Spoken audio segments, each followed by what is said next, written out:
కరీంనగర్లో ఏ ప్రాంతం మీద ఎక్కడ? లోకల్ అండి, కరీంనగర్లో. కరీంనగర్ టౌన్. కరీంనగర్ రూరల్ కొత్తపల్లి అనుకుంటారు మీ కాన్స్టిట్యున్సీలో. రెండు కొత్తపల్లి మండలం వస్తే రూరల్ రెండు వస్తాయండి. రూరల్ కొత్త 2 మండలాలు వస్తాయి కరీంనగర్ టౌన్. కరీంనగర్ రూరల్ కావచ్చు, కొత్తపల్లిలో బండి సంజయ్ గారికి ఆశించిన స్థాయిలోనే ప్రజాబలం ఉంది అంటుంటారు. కానీ ఎటొచ్చి కరీంనగర్ టౌన్లో ముస్లిం పాపులేషన్ ఎక్కువ ఉంది. ఇక్కడ ఈ ముస్లిం ఈ ఫైటింగ్ ఇది ఎంత ఉంటుంది అంటే ఇక్కడ ఎలా రాణిస్తున్నారు బండి సంజయ్ గారు? అక్కడ ముస్లిం పాపులేషన్ ఎక్కువ లేదండి, 30% ఉంటారు అంతవరకు. ముస్లిం పాపులేషన్ ఎక్కువ లేదు కదా. 30% ఎక్కువైనప్పుడు 70% కదా హిందూ పాపులేషన్. అవి డివైడ్ అవుతాయి కదా ఓట్లు. డివైడ్ ఎట్లా కావండి? డివైడ్ అయితే అంటే నాకు 53 ఓట్లు ఎట్లా వస్తాయండి? నేను హిందూ ఓటు బ్యాంక్ అని గర్వంగా చెప్పగలుగుతున్నాను. హిందూ ఓటు బ్యాంకే నాకు 53,000 ఓట్లు పడ్డాయంటే కేవలం హిందూ ఓటు బ్యాంక్ అని గర్వంగా చెప్పుకుంటాను నేను. కాబట్టి ఎన్నికల సమయంలో లాస్ట్ చివరి రోజులో మనం గెలుస్తామని చెప్పి ఒక వాతావరణం రావడం, టాక్ రావడం, దాంతో కాంగ్రెస్ పార్టీ కూడా లాస్ట్ చివరి 4 రోజులు కొంచెం ప్రచారాన్ని అనుకున్న స్థాయిలో చేయకపోవడం, ఈలోపల టీఆర్ఎస్ పార్టీ ఎంఐ పార్టీతో కుమ్మక్కవడం, ఆ లాస్ట్ చివరి 4 రోజులు ఓవైసీ గారు కరీంనగర్ రావడము, మసీదులను కేంద్రంగా చేసుకొని ప్రతి మసీదుకి డబ్బు ఇవ్వడము, సంజయ్ గెలుస్తున్నాడు అని చెప్పి ఒక ప్రచారం చేయడం, ఒక భయభ్రాంతులకు గురి చేయడం ద్వారా ముస్లిమ్స్ అందరూ వన్ సైడ్ ఓటేసింది వాస్తవం.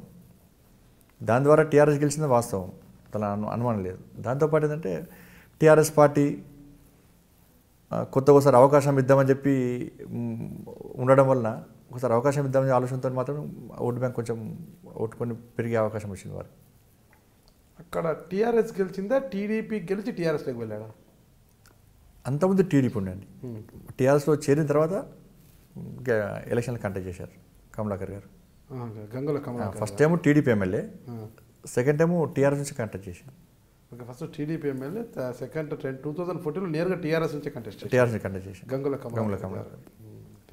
మీరు హిందుత్వ భావజాలంతో ఉన్నారు కదా, ఒకే పడవ మీద పోతున్నారు. అంటే మీ కాపు సామాజిక వర్గానికి చెందిన గంగుల కమలాకర్ గారు కూడా ఇప్పుడు ఎమ్మెల్యేగా ఉన్నారు కదా, ఇక్కడ ఈ కాపు ఓట్లు ఎలా బ్యాలెన్స్ అవుతాయంటారు? ఇప్పుడు నన్ను ఒక కుల ప్రాతిపదికన ఎవరు చూడరండి కరీంనగర్లో. ఇప్పుడు కాపు సమాజం కూడా ఎట్లా చూసిందంటే మిగతా కులాలన్నీ కూడా సంజయ్కి మద్దతు తెలుపుతున్నాయి. సంజయ్ హిందూ ధర్మం కోసం పనిచేస్తున్నాడు కాబట్టి మిగతా కులాలన్నీ కూడా హిందూ ధర్మం గురించి ఆలోచిస్తే సంజయ్కి మద్దతు తెలుపుతున్నప్పుడు కాపు సామాజిక వర్గంగా మనం కూడా ఎందుకు చేయొద్దు, మనం కూడా అందరిలో పాటు మనవాడే కదా అనే ఒకటి హిందుత్వ భావజాలంతో మాత్రమే నాకు మద్దతు తెలుపుతున్నాను. ఇక్కడ కుల ప్రాతిపదికన ఎవరు పోటీ చేయాలి, ఎవరు గెలవాలన్నా అది మూర్ఖత్వం పోతుంది. ఇప్పుడు కాపులు తెలంగాణలో బీసీలు అది ఏపీలోకి వెళ్ళాలకే వాళ్ళు ఓసీలుగా ఉంటారు. తెలంగాణలో కాపు మొదటి నుంచి కూడా అదే ఇక్కడ బీసీ అక్కడ ఓసీలుగా ఉంటారు. ఇప్పుడు వారిని కూడా బీసీ జాబితాలో నరేంద్ర మోడీ గారు ఓకే చేస్తారంటారా? అంటే అక్కడ స్థితిగతులు, కాపుల స్థితిగతులు నాకు పెద్ద అవగాహన లేదు దాని మీద. ఆంధ్రప్రదేశ్లో బిడ్డగా మీరేమంటారు ఏపీలో ఉన్న కాపుల గురించి? అంటే కాపు అని కాకుండా అక్కడ సామాజిక పరిస్థితులను బట్టి అక్కడ ఉన్నటువంటి వాతావరణం దాన్ని బట్టి చేస్తారా చేయరనేది నేనేం ఆధారపడి ఉంటుంది. ఓకే, చేస్తారని భావిస్తున్నారా? అదంటే నాకు దాని అవగాహన లేదు ఎక్కువ. అంటే అక్కడ ఉన్న పరిస్థితి లేదని అవగాహన లేదు. మీ ప్రాంతానికే పరిమితం అయిపోయారు మీరు, మీ హిందుత్వ భావజాలం Karimnagar.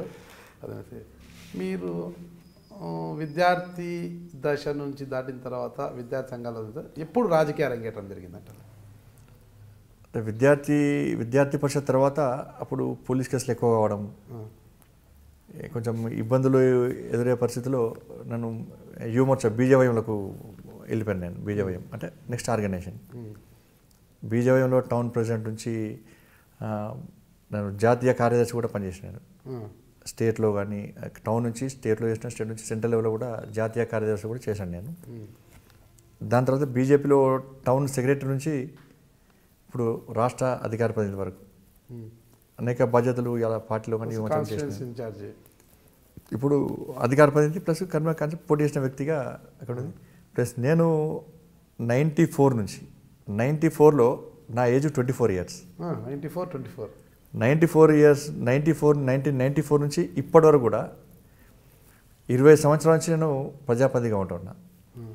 94లో cooperative urban bank director. అవి ఈ మామూలు ఎలక్షన్స్ కంటే కష్టం అండి. కరీంనగర్, జగిత్యాల 2 బ్రాంచ్లు ఉంటాయి. దాదాపు 20,000 ఓట్లు ఉంటాయి అందులో. దానిలో అప్పుడు టీడీపీ, బీజేపీ కలిపి ప్యానల్ చేసింది. చంద్రబాబు గారు ముఖ్యమంత్రి గారు అప్పుడు. వారు కూడా డైరెక్ట్ ఇన్వాల్వ్ అయ్యారు అందులో. ఈ ఎన్నికల్లో ఎట్టిపట్ల టీడీపీ, బీజేపీ ప్యానల్ గెలవాలని చెప్పి. ఆ ప్యానల్ మొత్తం ఓడిపోయింది, ఒక్కనే గెలిచినప్పుడు నేను. మిగతా కాంగ్రెస్ వాళ్ళు గెలిచాను. సెకండ్ టైం మళ్ళీ 2000లో కూడా సెకండ్ టైం మళ్ళీ నేను అర్బన్ బ్యాంక్ డైరెక్టర్ గెలిచాను, హైయెస్ట్ మెజారిటీ. ప్లస్ 2005లో ఫస్ట్ టైం కార్పొరేటర్గా గెలిచాను. 2000 ఇప్పుడు మళ్ళీ మొన్న కూడా కార్పొరేటర్ గెలిచి హైయెస్ట్ మెజారిటీ నాది. కార్పొరేటర్ ఇప్పుడు ప్రస్తుతం కార్పొరేటర్గా ఉన్నాను. ఇంకా నేను ఫస్ట్ టైం కార్పొరేటర్, మీరు సెకండ్ టైం కార్పొరేటర్. అంటే 20 సంవత్సరాల నుంచి కంటిన్యూస్గా ప్రజాప్రతినిధిగా ఉన్నాను. ఓకే. ఇప్పుడు కూడా ఇద్దరు మాత్రమే గెలిచినట్టున్నారు. కరీంనగర్ రాపర్తి విజయ్ గారు, రాపర్తి విజయ్ గారు ఇద్దరు కార్పొరేటర్గా ఉన్నారు. మీరు చూస్తున్నారు ఐ డ్రీమ్ న్యూస్ని. మీరు చూస్తున్నది ఐ డ్రీమ్ న్యూస్. అంటే కళలని నిజం చేస్తూ ప్రజలకి నిజాలని కళల ద్వారా తీసుకొచ్చే ఐ డ్రీమ్కి మై బెస్ట్ విషెస్. మీరు చూస్తున్నది ఐ డ్రీమ్ న్యూస్. మీరు చూస్తున్నారు I dream channel. For more videos please subscribe I dream. మరిన్ని వీడియోల కోసం ఐ డ్రీమ్ని సబ్స్క్రైబ్ చేయండి. Please subscribe I dream. And I'm very much satisfied with the way interview went on. Kindly subscribe to iDream. For more videos, subscribe to iDream. And loads of fun entertainment and content. Do watch iDream.